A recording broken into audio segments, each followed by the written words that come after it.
Hi everyone, it's Carol here. Let's just have a little look at what is Mount Method and what is fluid Qi Kung or fluid Qi movement. And we'll also have a little look at what is connective tissue and why this is so important to support you within your overall well-being. So bear with me. We're just going to have a look at 3 different sections. I'm going to try and keep it brief and simple. So let me just close my image down, pop me to the side there, and we'll have a look at Mount Method. So Mount Method, as you might know, is a real simple self-treatment method. So this is different than fluid Qi movement in terms of that being an exercise. And this is actually a self-treatment technique. And this is a self-treatment technique that works with supporting the rehydration of the connective tissue, which helps to work to eliminate chronic pain and also improve performance in sports and also everyday life. You'll know probably that this is a completely unique approach to self-care, something I found really exciting because it is really innovative and very progressive work. And you can really start to sense changes after just one session. It quiets the stress reflex in the body, restores the fluid movement in the connective tissue, more on that later. And it also complements any movement or exercise program. So it complements fluid Qigong, but it will complement things like doing the gardening or the cleaning or the painting, or if you like a sport or walking or yoga or just getting up and down on the stairs, it's going to support things like that. So within 5 to 10 minutes a day, you can quickly start to find ways to minimize the discomfort that you get in response for doing things like that.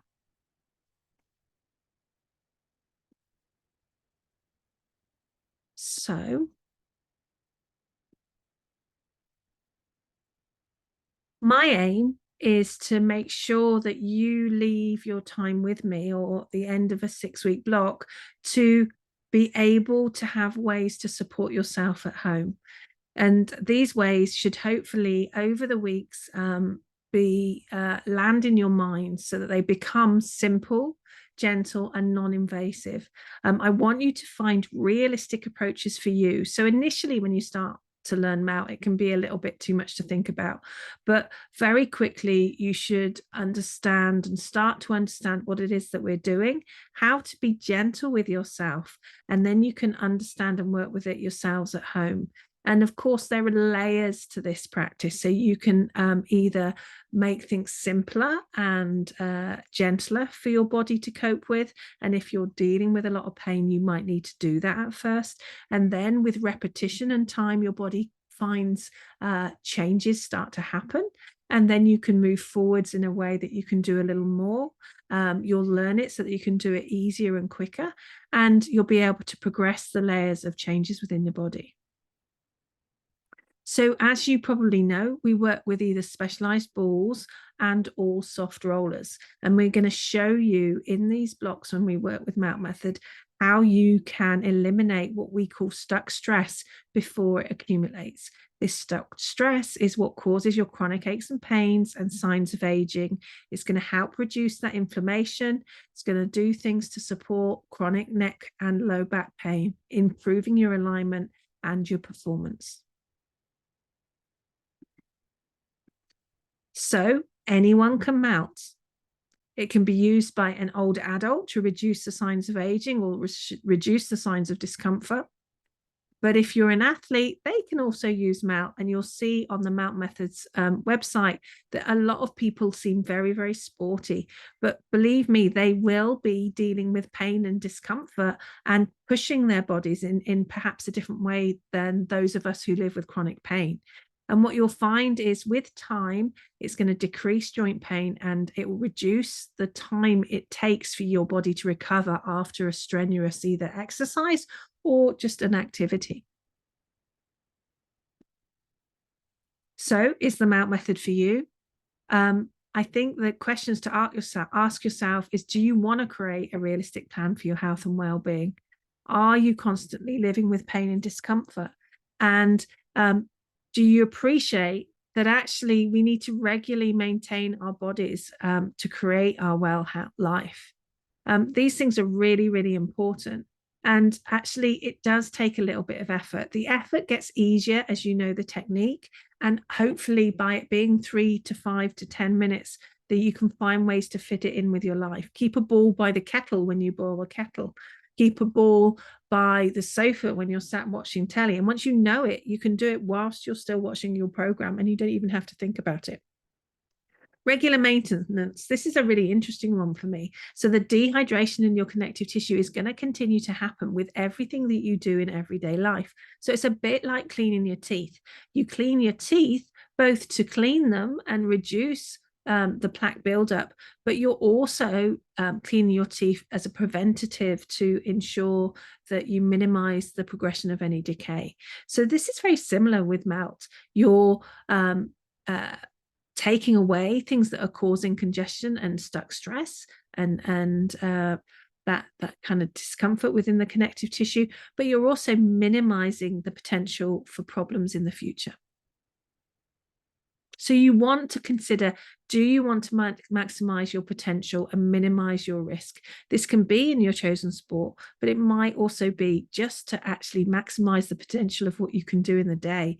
Because for some of us, that might be as simple as getting up out of the chair or going out into the garden for a 5-10 minute walk. And what we want to do is find ways that you can slowly help yourselves. So let's look at positive changes that we can create for you. So this is Sue Hicksman and Amanda. Sue Hicksman created the technique. Amanda is one of my teachers. I'm very lucky to have such great teachers. And I think this is a really interesting statement. You can't be efficiently mobile if you're inefficiently stable. And the problem is that even if you were a sports person, what they do is they create patterns which mean that actually often even they are inefficiently stable. So what we want to do is look at ways to support your bodies so that you both are dealing with stuck stress and finding ways to be efficient in your mobility. And just, we all know how exhausting it can be sometimes just to move. And that is partly to do with the fact of the inefficiency of the way that we're functioning as bodies.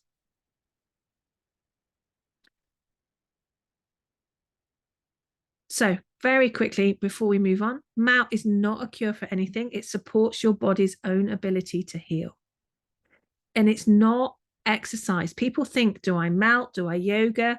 Do I Pilates? They are different things. Melt is therapy. Yoga, Pilates is movement and exercise. So this is literally like coming to see me in my clinic. This is why we call it hands-off bodywork. And it really is complementary to anything.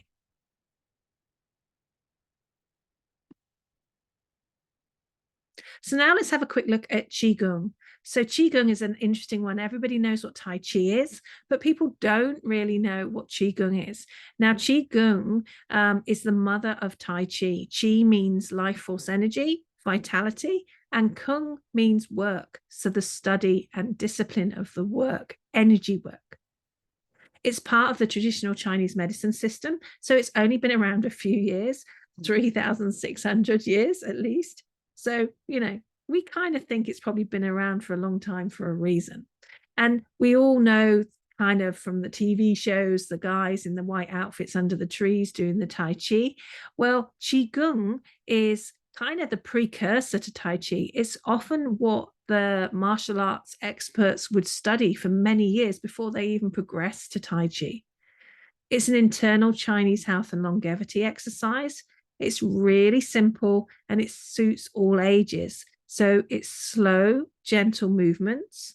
It includes breathing techniques, slow walking, and it helps the body to become strengthened and relaxed.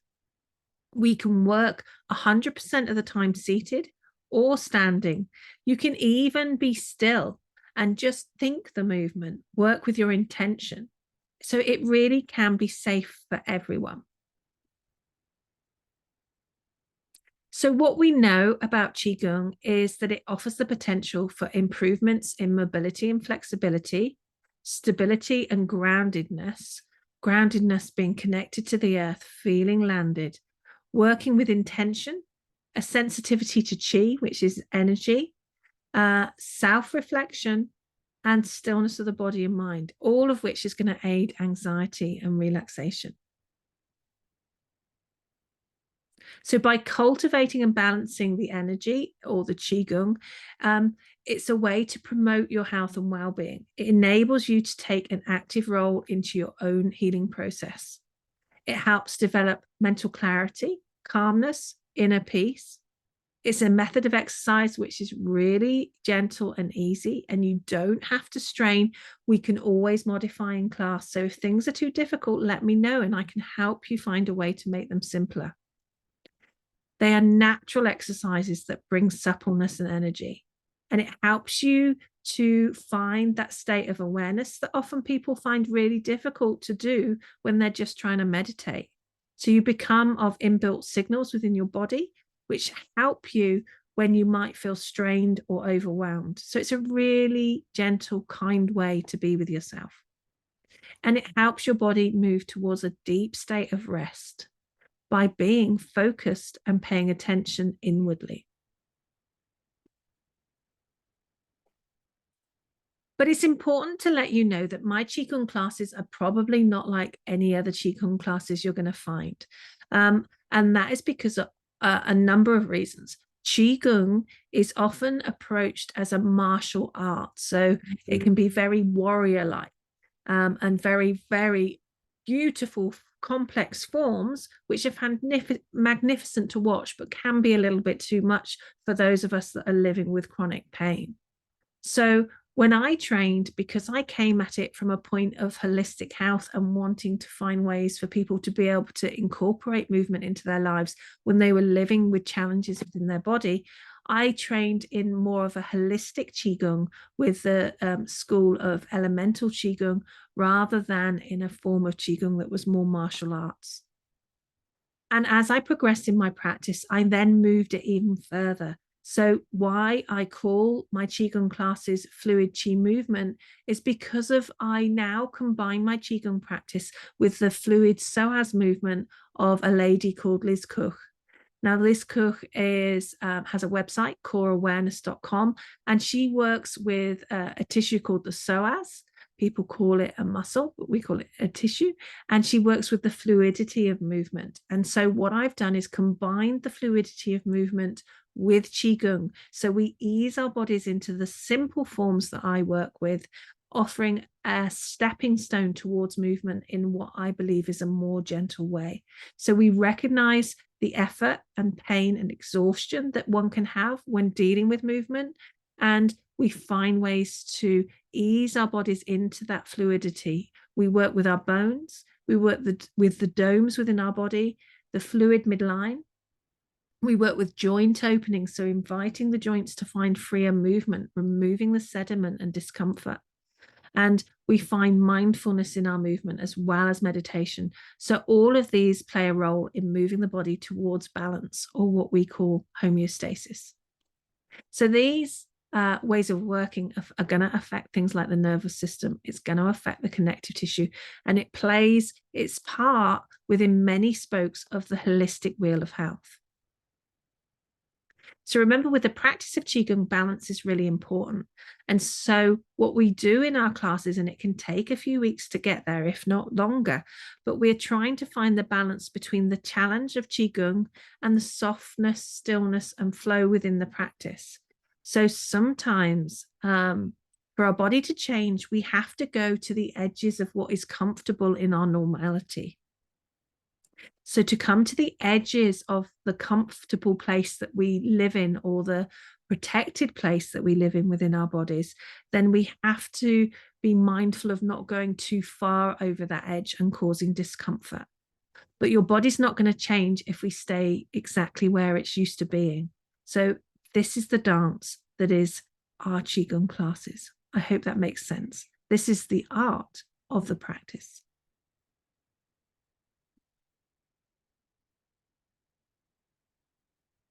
So I'm likely to have mentioned connective tissue or fascia to you. And I want to give you a little simple introduction to why this is such an important factor in what's going on with your bodies. So let me just see. What is connective tissue? So connective tissue is a three-dimensional body-wide system that supports everything inside your body from your skin to your bones. So when you stimulate the connective tissue, it doesn't just target muscles, it's going to affect the whole system of the body and helps restore the flexible framework of you, keeping the entire body efficient and feeling good. So when you're working with connective tissue, you're going to help provide stability, support, and protection for both your nerves, your blood vessels, your bones, and your muscles. Everything in your body relies on its supportiveness, and it helps the body to sustain its optimal function. So you've heard me talk about dryness in the body. We call dehydrated connective tissue in MOUT method stuck stress. And connective tissue dehydration causes joint compression. It causes wrinkles. It even causes cellulite. Over time, dehydration in the connective tissue is going to affect sleep, digestion, mood, metabolism, hormonal balance, and it's going to be a really big factor in what's going on with those. So I've got a few videos here I want to show you. I'm going to come out of this program and pass these on to you now. So I've got the, in the paperwork that I'm going to send you along with this video, you'll see that there's links for you to watch these videos again. I've got a few more here as well, but we'll have a quick look at them together. So bear with me a moment. Just come out of here. Whoopsie. And firstly, I'm going to show you this video here. So this is imagery of how I think it really simply shows you how dehydration and stuck stress in the connective tissue may well affect your body. So let's just have a look at this. This is on Dana Sterling, who's doing a little bit of a talk about chronic pain and how fascia or connective tissue is playing a role. All right, so he can lift his arms, he can move, he can go hike, he can go play tennis, he can do it, he can tie his shoes, no pain. Okay, no problem. I'm about to change that. So I'm going to give Cody a myofascial restriction at his right rib cage and armpit. And if you can already see, he's already having to adapt a little bit against this. Good. So now, Cody, go ahead and try to lift both arms up for me. And we're going to just, good. Okay. So can you see that his range of motion is restricted right now? Really try to lift them up higher, Cody. Okay. Now, drop them back down because, ow, that's not fun. Now, this makes sense, right? You can imagine how this is going to create this restriction. Did you notice what happened at his left shoulder over here? Yeah. So go ahead, lift both of them again. A fascial restriction here is causing some serious range of motion issues over here. Now let's drop that down, and I'm going to give him a fascial release and fix him up. And now, woohoo, yeah. Did you notice him kind of? I hope that little video helps make sense. So it's really important to know that stability isn't really about muscles and bones at all. It's understanding how the neural fascial system really works, which does define how we remain stable and efficient over a lifetime. So this fascia is a three-dimensional network designed to stabilize us in all directions. And the nervous system plays a significant role in stability as well. However, it being the nervous system, can only do its job efficiently in a stable environment. And that environment is this connective tissue fascial network. Our nervous system is designed to manage messages from the body to the brain and initiate motor responses that are adequate for the task at hand. Thus, together, the neural fascial system is the stability system overall. Now, our goals when we teach you MOUT is to keep it simple. We want it to simplify science and diffuse it into a self-care practice that anyone can do. So do be mindful of that. before you dive too deeply into any of this information I give you. So you can know very little about the science, or you can know much more. It's entirely up to you. What we're talking about bringing fluid into the dehydrated connective tissue is basically improving the tone of connective tissue system, which is what we can take part in doing ourselves by working with the mount method. So we use the soft body roller and improve what's called the tensional energy that is that system, which you can kind of understand the tensional energy when you're looking at all those little threads that look like a web of a spider's web. So you're improving the tensional energy, and we're going to work with supporting the connective tissue system that in a way that is addressing the inhibitions within the body created by daily living. So we're looking at ways to improve the supportive quality so that the ability to function efficiently stays with us. When the connective tissue loses its adequate fluid form, the collagen matrix collapses and the gliding between those surfaces breaks down, which is what causes the connective tissue to become too stiff, losing its elastic properties, and losing its ability to move, adapt, and return to its ideal shape. So by restoring the tensional energy when we're working with mount method, with the compression and lengthening techniques, you're going to restore the efficiency, stability, and balances within the body and boost the body sense. So you'll know that when you're looking at fluid flow through the connective tissue system, we have these bubbles. You know, we talk about washing the hair, building the soap suds. And these bubbles are created by the collagen fibers and fluids of the extracellular matrix, which is the connective tissue, and we help them to expand and adapt. And this can alter how the central nervous systems allows messages to get to the motor units throughout the body's network of connective tissue. So we are restoring the fluid flow of the connective tissue, affecting autonomic changes within the nervous system, and we can really increase and improve the neuromuscular, the emotional, the cortical, and the endocrine balance within our bodies, allowing us to relax. So all of that is a bit of a mouthful, isn't it? So what I'm going to do now is I'm going to actually just show you a little bit of a fun video now. So you've got the link there to Strolling Under the Skin, which you might want to see a little bit more, because the more you see of that video, the more you see the differences in the movement within the tissue.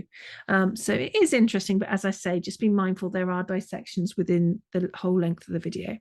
But I'm going to show you the cornflower challenge, because I know you guys sometimes look at me like I'm crazy when I talk about be gentle and caress your connective tissue. And I just think this video that I'm about to show you is kind of quite a fun way to give you a good analogy of why I think we should be kind to these tissues. So I'm just going to escape here. Bear with me. And I'm going to play you this little video here. So this is the cornflower experiment. So if you just have a look at this, so you see how, so this is cornflour and water, and you see how the foot is not sinking into the water. Okay, so if I rewind this back again and you watch it, literally the cornflour, which is a fluid system, is resisting the body pummeling the fluid. And this is made up by cornflour and water, as you can see here. And when you work with the tissue, work with the same mixture in a different way, in a less kind of forceful way, you're allowed in. So you'll see this even clearly in a moment. So they're making up this fluid now. So you can see, look, at a high rate, the bonds and the molecules resist the body getting in. But if you're slow and gentle with it, you find your way into the tissue. And this is what I believe is the way to work with connective tissue. So do not beat it up, be gentle, do not cause pain, and your body will find a much nicer way to listen to you, to respond to you, to improve, and to heal. Yay. I love that video. Anyway, let's come to a close. Here we are. Take care of yourselves. I hope that wasn't too much. So, like, I hate talking. I love science, but talking about science can be really complicated. So I hope that was simple and brief for you. You take care.